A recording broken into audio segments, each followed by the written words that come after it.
This is Newsroom on SABC News. Hello and welcome from Johannesburg in South Africa. I'm Eben, Jansen. The show is broadcast live every weekday morning between 9 and 10 a.m. Highlights are then repeated at 2 o'clock in the afternoon with a complete rebroadcast then at 5 a.m. the following morning. We're also streaming live on YouTube between 9 and 10 a.m. every day, with the entire show then available for watching on our YouTube channel all of the time. Today, we look at the International Criminal Court as the trial of Kenya's leaders resumes this week. Textbook shortages continue here in South African schools, and we look at the copper theft barometer in South Africa and the impact of this on the economy. But first, here are the news headlines.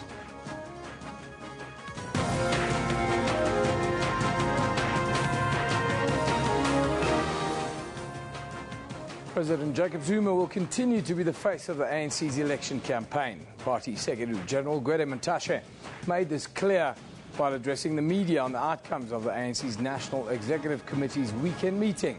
Calls have been made for the ruling party to drop Zuma as its presidential candidate following Public Protector Thuli Madunsela's release of the Nkandla report. Communications regulator ICASA is expected to implement cuts to termination charges as from today. That's the rate cell phone users pay for calls between different networks. Calls from Telkom Mobile and South Sea to Vodacom and MTN are set to cost less. The South Gauteng High Court in Johannesburg ruled yesterday that ICASA could go ahead with the new regulations for 6 months, but must amend them. The court ruled that in the long term, the new call termination rates are invalid and unlawful. And Kenya's National Disaster Operations Centre says 6 people were killed by an explosion in the capital Nairobi in an area popular with Somalis. Police say they suspect terrorism. The 3 blasts targeted 2 small restaurants and a local clinic in a particularly densely populated area of Eastleigh. Police are still trying to establish the type of explosives used.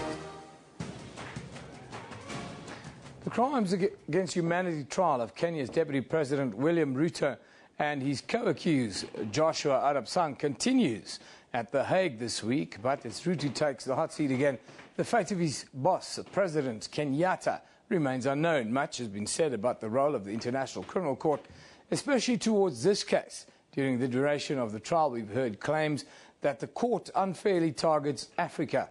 Yesterday, during a speech at the University of Pretoria, Deputy President Kgalema Motlanthe said that the ICC is an indispensable justice organ that should complement the African Court on Human Rights. Now in studio to talk a bit more about the ICC's Russian expert in international law, Professor Alexander Maziev. Good morning to you, sir, and thank you for joining us.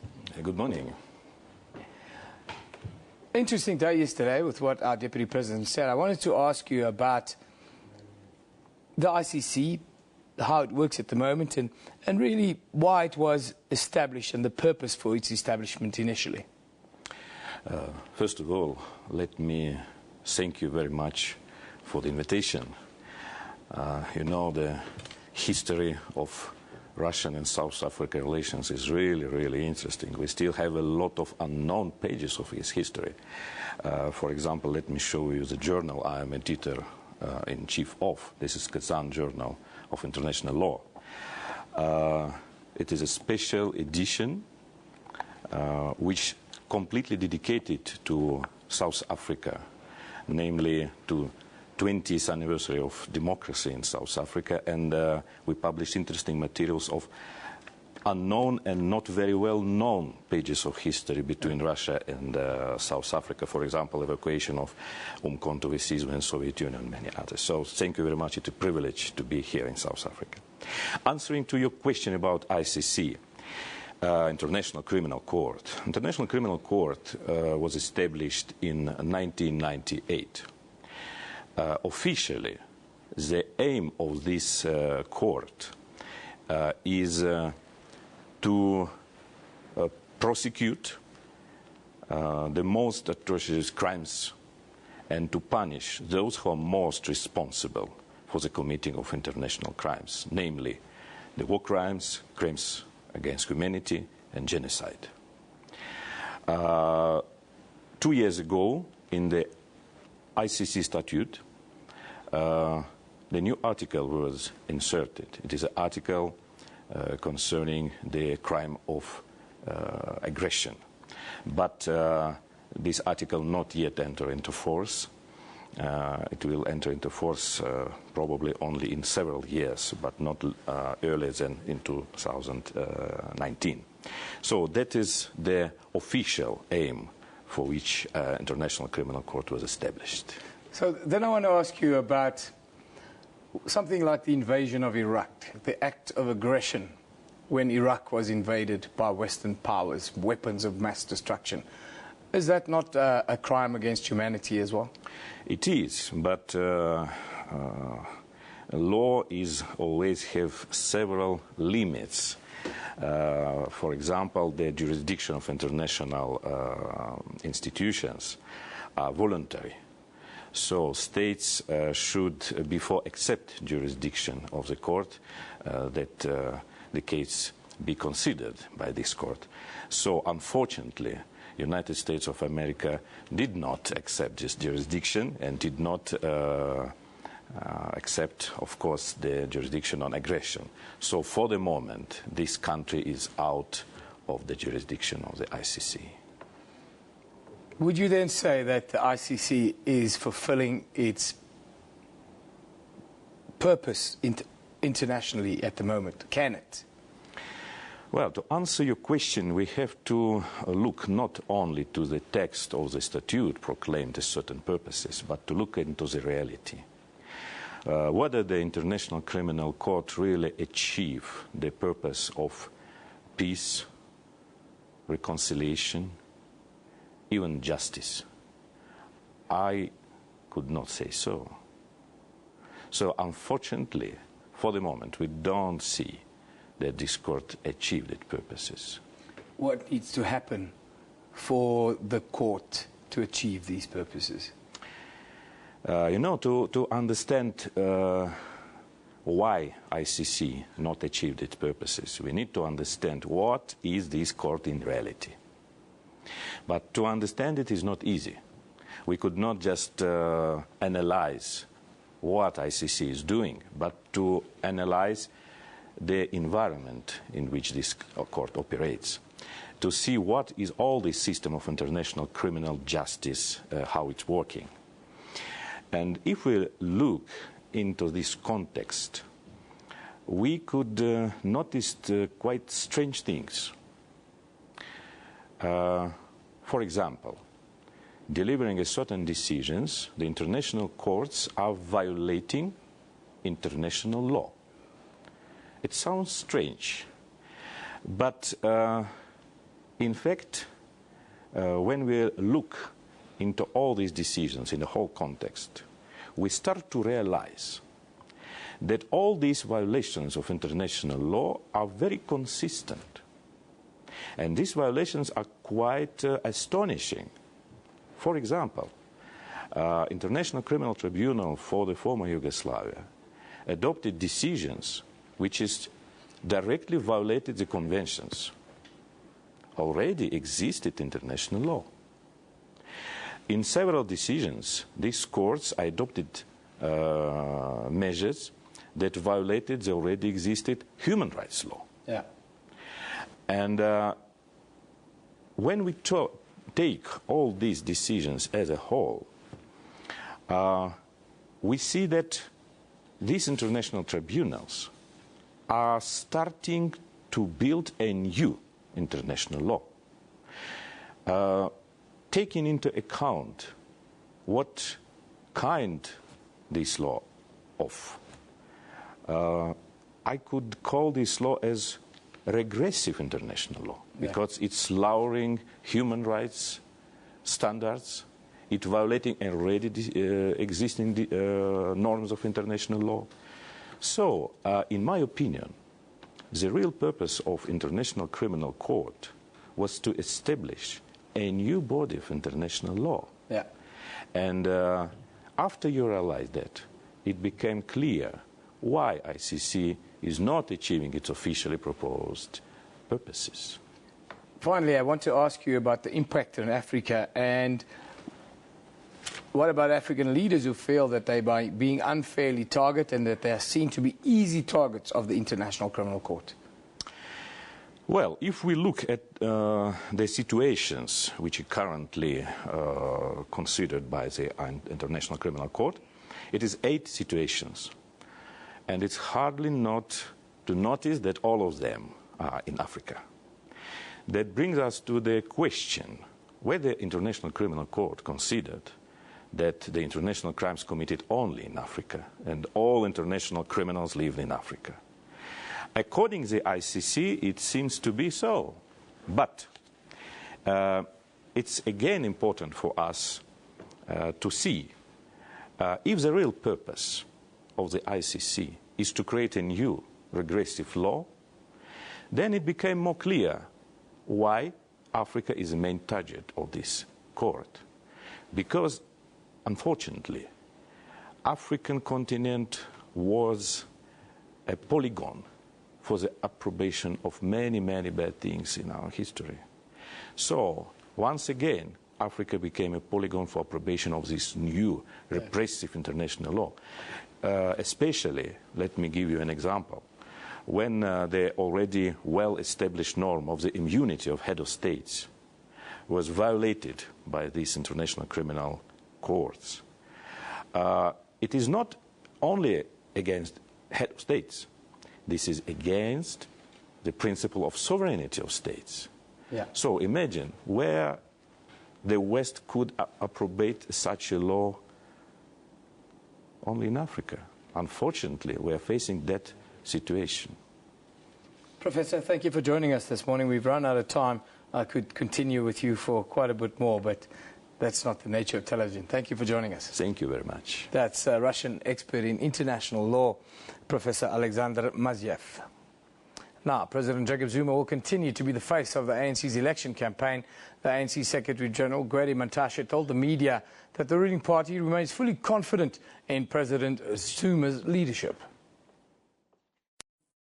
Rallying around their leader, the ANC-NEC says while the country's discourse is largely focused on the Nkandla issue, that does not dissuade the party from supporting President Jacob Zuma as their candidate and face of their campaign. Do we have confidence in President Zuma? When we elect a president, that president of the ANC is the face of the ANC in the elections. That issue is not up for discussion. Nor is it an issue for a referendum within the ANC. He is the president of the ANC. He is the face of the election campaign. He will be the face of the ANC into the 2014 general elections. And that's it.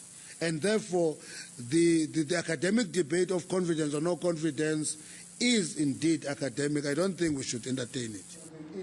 The NEC says it will wait for the 14 days prescribed by the public protector for President Jacob Zuma to report back to Parliament. The 14 days ends on Wednesday. Mantashe says party members who have been engaging in public spats about ANC will be engaged. ANC heavyweights such as Paulo Jordan, Ronnie Castros and Trevor Manuel have publicly commented on public protector Thuli Madonsela's Nkandla report.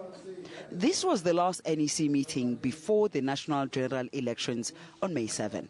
Yulisan Jamela, SABC News, Johannesburg. Communications regulator ICASA has allocated broadcast time slots to parties that will contest the 2014 general election in May. Television and radio will broadcast political party adverts from the 5th of April to the 5th of May. ICASA says this will ensure that voters are well informed of each party's manifesto. ICASA has allocated more than 240 party election broadcast free airtime slots. The airtime is going to be allocated to the SABC for broadcast. ICASA says this will enable voters to be informed of what they are voting for and is the independent authority's contribution towards promoting democracy. The ANC received 52 slots, the DA 19, COPE 12, and others vary between 7 and 4. We intended to ensure that parties have got that platform and also the voters to be exposed to what parties represent. We'll have 8 slots a day allocated to parties according to, the criteria that we have set out. There's been mixed reaction to the allocation. It is unconstitutional that political parties are not treated equally We really welcome the process. We think it was fair. We think it was equitable. This is a complete scam because they are using our resources to run this thing. We're happy we've got enough slots that would give us, on the balance of probability, enough prime time slots. I think the criterion should have not taken into consideration the number of seats that people have in Parliament. The whole system is not favorable to democracy. It favors a few. Lehana Tsoteti, SABC News, Johannesburg. Well, let's take a look at what you are talking about on social media, of course. CASA regulations. Khaliso says, thank you, CASA, for regulating these horrendous call rates, he says.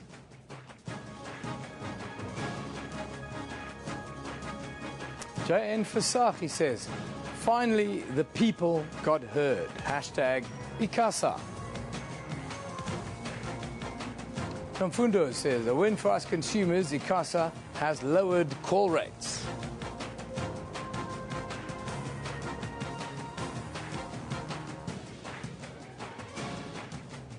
Your Honor says, now that call rates are being reduced, I will tolerate no callback. Hashtag Icasa. That's a nice one. And Zuza says, Viva Icasa, we pay less on mobile fees from today. No April Fool's joke. Of course, that's our newsroom page. That's where you can get updates from all the stories that's on here at the moment. On our Facebook page, you can get updates of all the latest stories that's current in the news. Of course, there you have the new Springbok jersey. What do you think? Go to our Facebook page, by the way. Have a look at the new Springbok jersey. It's red and gold. What do you say to that? Of course, there are a couple of other stories on this very interesting day. April the 1st. Is it an April Fool's joke? Go to facebook.com/SABC Newsroom and have a look. Certainly some of the biggest stories at the moment look a little bit dodgy. People have been responding from all corners in the country about this Rooi Springbokke, as they call them. Give us your thoughts right on our Facebook page. Then we'll take a short commercial break. When we come back, we'll take a look at education here in South Africa.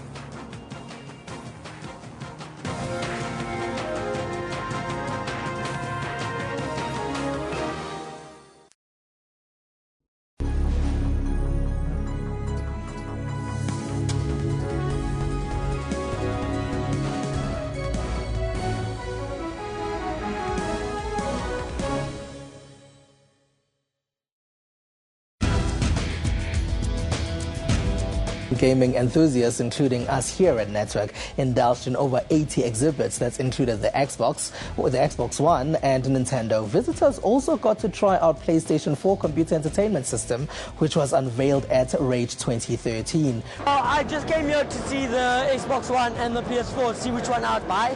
If you have close to 400,000 Rand to spare, then you can buy the new UHD TV set. Samsung has launched cheaper models, but cheaper doesn't necessarily mean cheap. South Africa has just received the country's first surgical robot, but the robot isn't quite taking over from your surgeon just yet. That's Network, Sundays, 7:30 p.m. on SABC News. The DA is using 10,000 Rand for poop scoops. A disgrace! They found that Cape Town is the best run metro in the whole of the country. What steps will you take to protect communities from the kind of police brutality? When I am the mayor, I won't take the R1 million salary. You guys all look the same.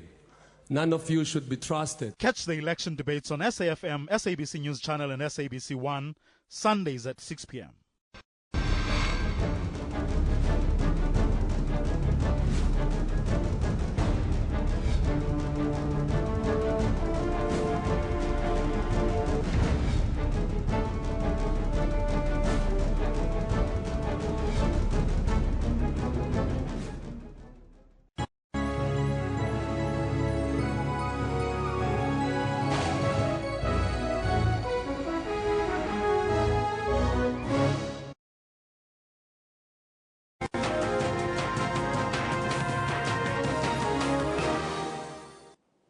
Welcome back. This is Newsroom. The Federation of Governing Bodies of Schools says provincial education departments should take some responsibility for the shortage of textbooks at schools.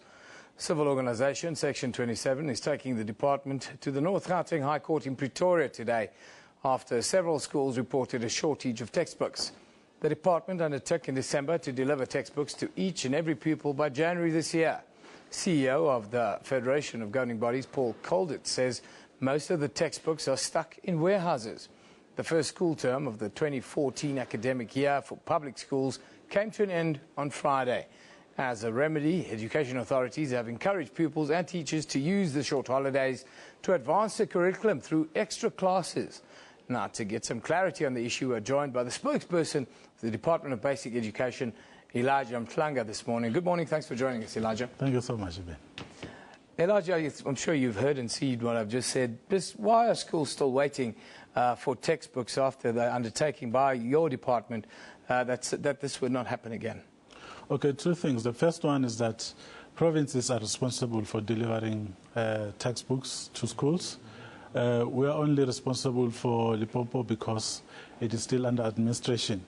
But the rest of the provinces, they have their own systems which they use to administer the delivery of textbooks. Now, surely you oversee this process and you look at the process, and I'm sure you help the provinces in setting up a sort of scenario to remedy this. What are the main problems that the provinces are putting forward, that they're battling to get these books out on time? Well, the other provinces, as I said, they run their own systems.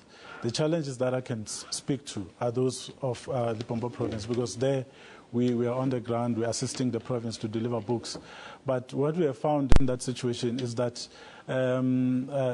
shortages are being reported by schools to NGOs, which we found as irregular, because shortages should be reported to the department. What we have done is that in the Limpopo province, we committed to deliver textbooks, and that has been done. For the 2014 school year, we delivered 6.5 million textbooks. And then we had meetings with school principals where we explained how the procurement of books was going to be done. We also explained how shortages should be reported. After that, we received reports of shortages from schools, and we then made an additional order and delivery of an extra 360,000 textbooks that were delivered there.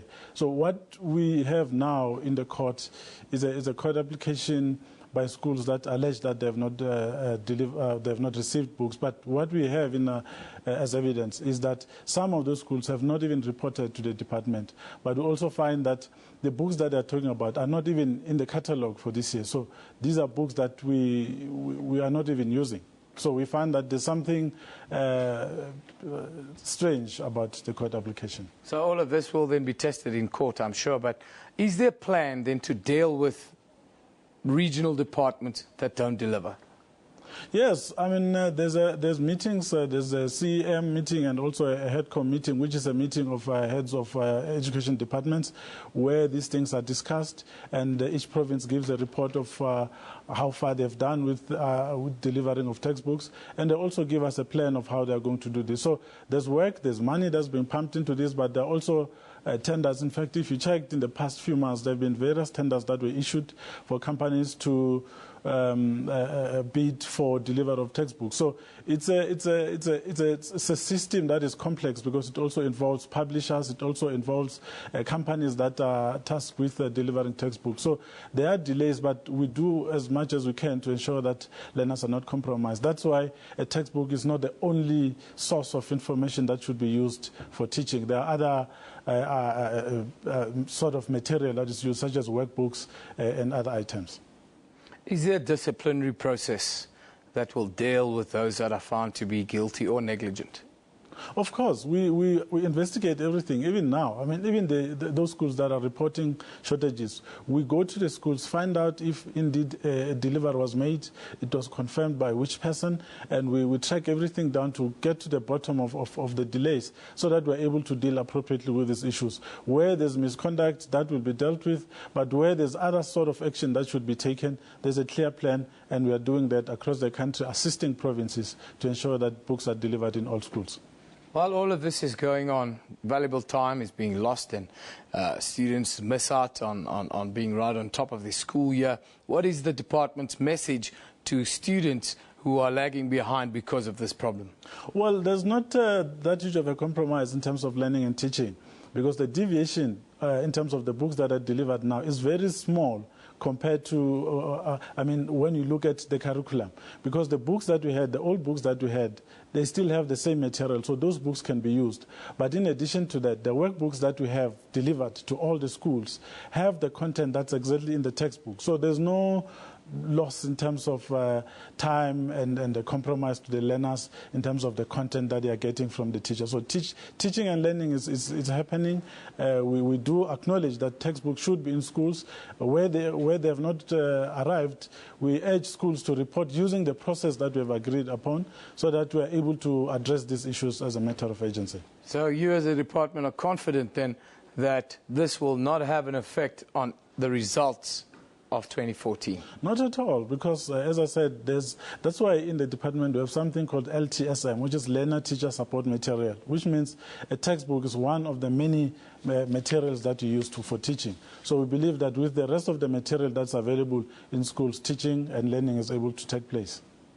Well, Elijah, thank you very much for joining us this morning. That's the spokesperson of the Department of Basic Education, Elijah Mhlanga, giving us a little heads up as to the latest controversy and court case around textbooks in South African schools. Thank you.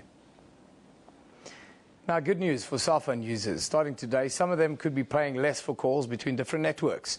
The South Gauteng High Court in Johannesburg ruled that regulator ICASA can go ahead with large cuts to mobile interconnection rates. But the court has also ruled that the process followed by ICASA was flawed and that the rate cuts need to be reviewed over the next 6 months. With just hours to go before ICASA's new call rates determination came into effect, the stakes were high for the country's 4 mobile operators. Judge Hassan Mayat ruled that the process followed by ICASA was indeed flawed, as argued by MTN and Vodacom. But, she said, the reduction of call rates was in the public interest, and she used the court's discretion to order that it goes ahead. The authority respects the rule of law and our licensee's right to ask the High Court to review any determination that ICASA has made. The authority remains committed to reduce the cost to communicate in South Africa and to ensure that all South Africans pay a fair and transparent cost in this regard. A bittersweet moment for MTN and Vodacom. We're pleased the position was vindicated. We're just going to need to look at the rest of the judgment to understand that. So at this stage, like I said, we're taking this as position was vindicated. The ruling is a victory for the smaller operators, Cell C and Telkom as well.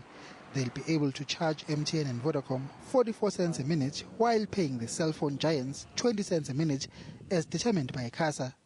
The court has given ICASA 6 months to fix the flaws in its processes of determining interconnect fees in the country. Mbongini Mutwa, SABC News, Johannesburg.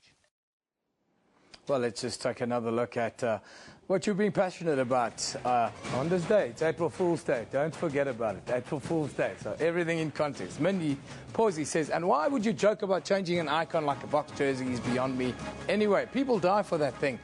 Well, we shouldn't be dying for the rugby jersey, my dear. It's only a game in the end. And it's April Fool's Day today. So what a joke. Roy Bokker, April Fool's Day, says Mtokozo. Clayson Monyela says, the box jersey story is April Fool's joke, right? Yes, Clayson, it is. Lashni Laya says, dear Springboks, we are the green and gold country.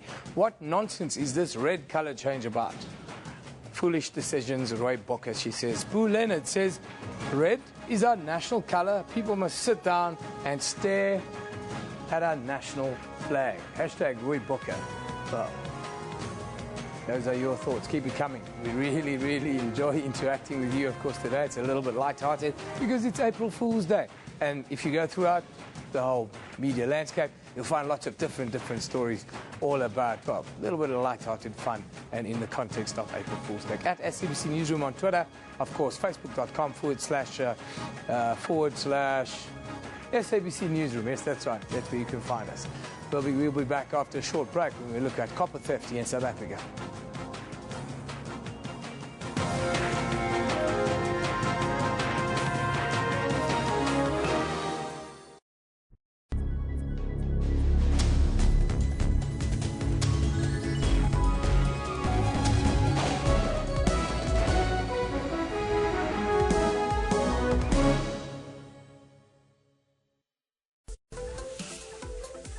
Good evening and welcome to yet another edition of Sports Live, the show that brings you the latest local and international news, live interviews with the who's who in sport. He's the first South African to wear a yellow jersey that was at the Tour de France this year. It's the first time that we get a boxer who's recognized by the Ring magazine as the best fighter in the planet to visit our country. And he's very close to world record pace. And in fact, it is a new world record. When you cross the line, what went through one's mind? None of the four of us knew who had won. The scoreboard is always on the left, but all of us tend to the right. No, we just waited for the country to go down. RSA. That's Sports Live, daily at 8:30 p.m. on SABC News. Get all the latest news from the SABC's online news services on our website. Breaking news and in-depth coverage of everything from business, sports to politics and lifestyle. Catch the top news clips and watch live streaming of major news events on the SABC News YouTube channel whenever. Stay connected on the SABC News Facebook page and have your say on news that matters to you. And for the latest headlines and live updates from our reporters, follow us on Twitter. SABC Digital News, anytime, anywhere.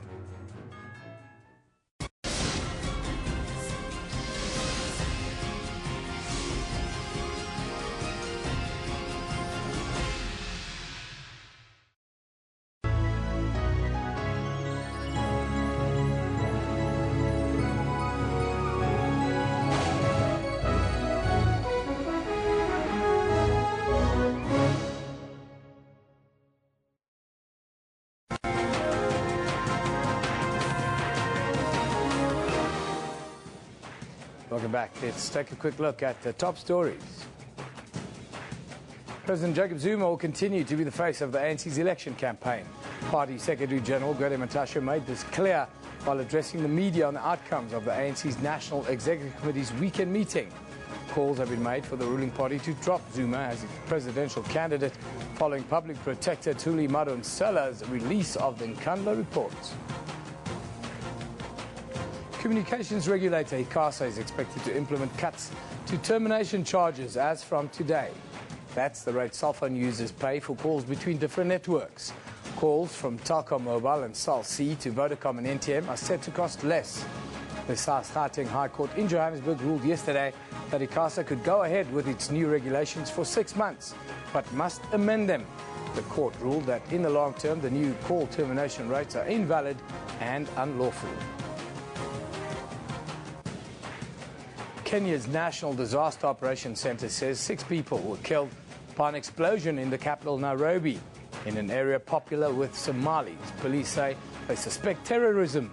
The 3 blasts targeted 2 small restaurants and a local clinic in a particularly densely populated area of Eastleigh. Police are still trying to establish the type of explosives that were used. Now, police in Bloemfontein have made a breakthrough against cable theft after the arrest of 7 men, including a scrapyard owner. One of the suspects was caught red-handed digging for copper cables in the Merriespruit area. Copper theft remains a significant problem in South Africa. Last month, the South African Chamber of Commerce and Industry released the statistics on the copper theft barometer, which showed a decrease to 10.7 million rand in February from 11.4 million rand in January. Assuming that the copper price keeps to its downward trajectory and enforcement continues to improve against copper theft, the outlook is that criminals will become increasingly disincentivized to commit copper theft. Now, I'm joined in studio by Pietman Rus, who is with the South African Chamber of Commerce and Industry. Good morning. Thank you for joining us again. Thanks for having me, Eben. I want to start with a copper theft barometer. Just tell us a little bit about this and what it really is. Sure. The barometer is an indicator of the trajectory of copper theft in South Africa. We started it several years ago to draw attention to the problem and also to give some kind of indication of what the trend is. And over the past 2 years, the trend has been very good. We've seen a halving of copper theft, as you'll see on the screen right now. But it remains a big problem. How big is the problem then in South Africa? Yeah. It's about this big. So, I think the problem is that it's very difficult to say. If you look at a barometer, if you add it up annually, it amounts to about 100 million, 120 million. But you can multiply that fivefold, because there's also costs of electricity outages, businesses that can't do business. So the broader impact that's not easily measurable are much bigger. Which are the sectors then in our economy that suffer the most? And then can you give us sort of an overall picture as to how it's affecting the wider economy? Sure. We've had anecdotal reports of emergency services that can't do their jobs anymore. Can you imagine how bad that is? If you have to call an ambulance service and they can't come and help you, or fire trucks or whatever. But obviously your energy-intensive industries are most affected, also because they work in a sensitive process. If you have a molten material and the electricity goes out, that thing can solidify, and you can lose assets and capital and work hours and all that stuff. So the broader impact on the economy is also, it's general lawlessness. It's a culture that we need to stop as well. It's not only about the physical material. It's about stopping this problem that you can readily go out and steal something. What are the main challenges, the wider challenges that we face with in the battle against copper theft? The problem with copper is that it's everywhere. You can go on a rail track in the Karoo and find copper that's used for the rail. This building is stock full of copper. Yeah. So because it's everywhere, it's difficult to police the theft levels. That's one of the big problems. The other problem is when someone gets caught with a piece of copper, the price of the value of that piece of copper might be 50 rands. But the economic impact of that thing is much worse. I mean, it's actually, if you disrail a locomotive, that's R1 million just to get that thing back on track. But it's 15 rand for that pin. And then you've got to add the wider cost of people not being able to get to work or so forth, and transport and all these sorts of stuff. Absolutely. I mean, basic services are hampered because of copper theft. Do we have syndicates working in South Africa that does this, or is it back to the individual who sees an opportunity and a gap to do that? And I suppose high unemployment numbers has a role to play here as well then? I think there's a mixture of the two, but syndicates do play a large role because a lot of the copper that's stolen gets exported. And also to dig a piece of wire out of the ground is kind of dangerous. So you need some training, so as not to fry yourself. Yeah. But this still happens. So I think there is a lot of opportunity theft, but it's also the syndicates that abuse these people that's unemployed or just looking for a handout. Yeah. We've seen the arrest of a scrapyard owner. Is that the kind of arrests we want to see going forward, and will that help stop the skirts? Well, we want to arrest anybody who's involved in copper theft. The Metal Recyclers Association, amongst others, have done good work in starting to police their members, and this is through legislation, the Second-Hand Goods Act. So a lot of good groundwork has been laid down to make sure that the systemic problems of copper theft is starting to cut down. But it's still an issue, and it's something that's going to be with South Africa for some while. It's just the question is how well we're going to police it. We've seen the graphs earlier going in the right direction. Yeah. Will we ever get to a situation where we eradicate this problem, and what do we need to do to get there? Yeah. You see, people always say, but people will always steal copper. Was this really a problem in the 60s and the 50s? No, because the copper price was so low. We believe that there's two elements that affect copper theft: the price of the copper and your structural elements in society, policing, poverty, that kind of stuff. If the copper price keeps on declining, which is not sure, but if it does happen, there will be much less incentive to go and steal copper. Luckily, good work has been done on improving the structure of policing as well. So I think that's been one of the biggest success stories. And the corrupt element, is that also being targeted within that sort of framework? Yeah, there's a lot of, it's a so-called disruption of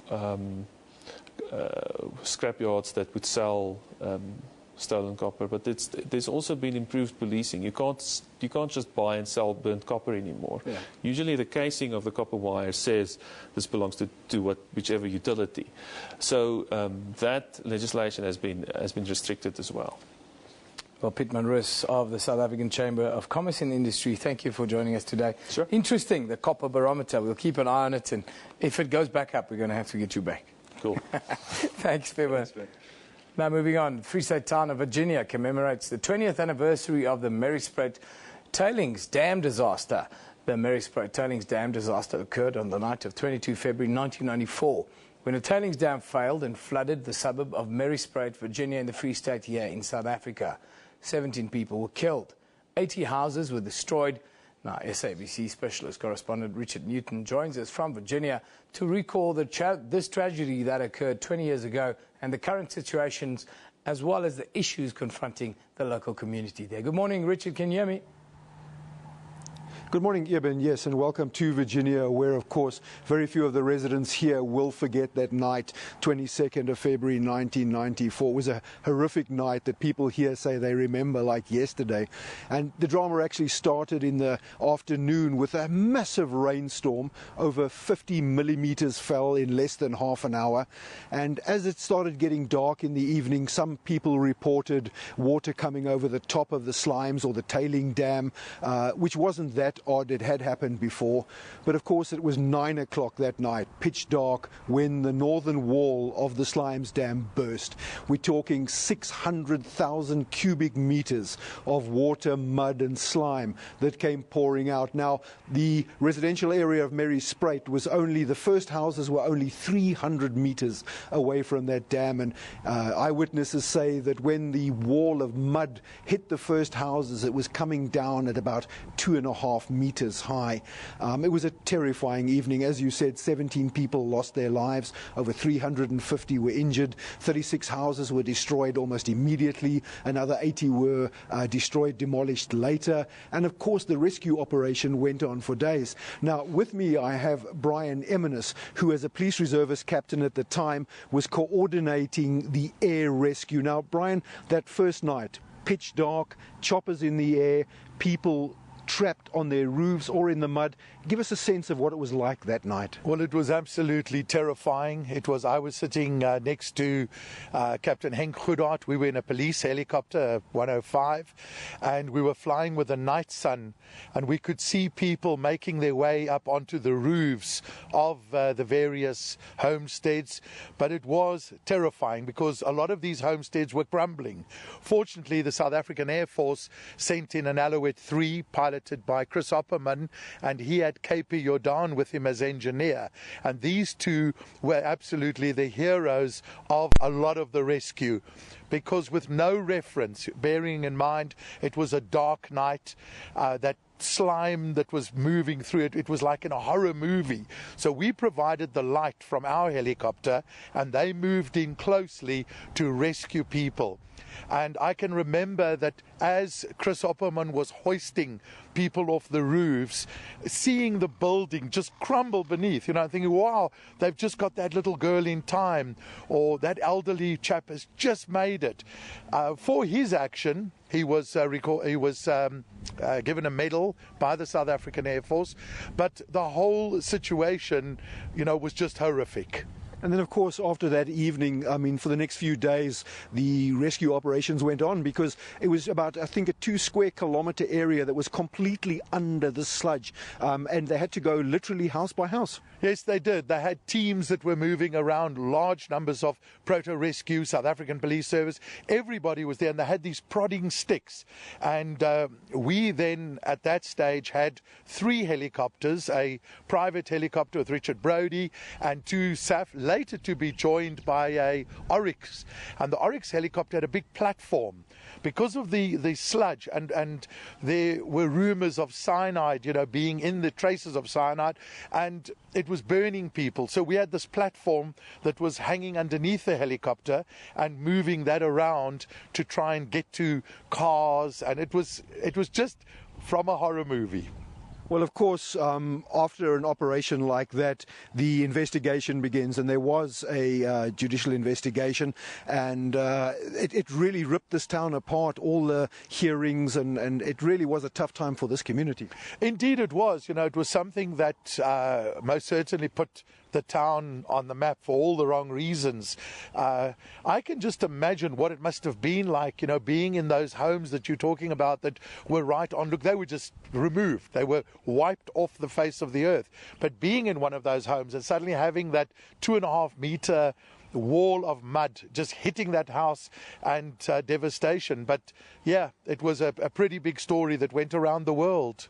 Thank you, Brian. And of course, we have to look at what was learned from this. Now, there was a judicial inquiry. The owners, the operators, and 6 members of staff were found guilty of negligence. Heavy fines were imposed. But of course, perhaps the most important there was the Code of Practice for Mine Residue Deposits, which was a regulation that was brought out after that, which amongst others regulated the distance houses could be from these dams. And, you know, in the face of that massive tragedy, at least there was 1 or 2 positive things that did come out. But this community, we go speak to people, the Merriespruit residential area, you can still see the scars of that night, and the people still bear those scars. Eben, back to you. Thank you very much, Richard. Before you go, I just wanted to ask you a question. Have you managed to speak to some of the families of the victims of that time, and how do they remember it? Yes, they remember it as a very traumatic time. There is a wall of remembrance that has been put up. People can go there. Families that are still in the region that were involved. It's they were saying to me this morning, it's as if it was yesterday. They still have nightmares about it. They still obviously mourn the loss of those family members. And it's something that it's one of those disasters that will remain with the families, the community, and the wider area in which people live here. Because when this happened, everybody got involved and tried to help. It was something that was horrific, and people hadn't seen something of this nature, and it's something that's going to stick with this community for a really long time, Eben. And finally, Richard, how has the town itself recovered from this disaster? Well, the town has been struggling for a number of reasons, one of which is the gold mines that have been closing periodically over the last decade. It was an area that had 7 operating mines with dozens of shafts throughout the region. And in the 80s and 90s, a very town with a lot of money, a very prosperous town. Now, of course, all that has changed, and we hear people talking about a ghost town. There are efforts to try and resuscitate the town, but it's very difficult, and Merriespruit forms part of that. The community here also still struggling, a lot of unemployment, a lot of poverty, and it's a sad story, Eben. Thank you very much, Richard Newton, coming to you live from Virginia in the Free State, remembering the Merriespruit tailings dam disaster there 20 years ago. Let's take a quick final look at your thoughts on social media. Of course, today is April Fool's Day, and Rees Without a Spoon says, don't believe everything you read today. I can confer with you, my dear. Be very careful about what you take out of the media today. Anton says, I can't believe the audacity of the DA. Now they're going to build a massive house for Helen Ziller. When will this robbery end? Anton, don't take it so serious. It's April Fool's Day. As Ashraf Garda, our colleague, says there, beware, hashtag April Fool's Day today. If you've been had, don't be shy. Admit to it, you're not the only one. Breaking news, new research shows that you don't have to be disciplined and work hard for success. Yeah, Henley Africa, there's no such thing. You have to work hard, be committed, disciplined all the time. At SABC Newsroom, that's where you send your comments.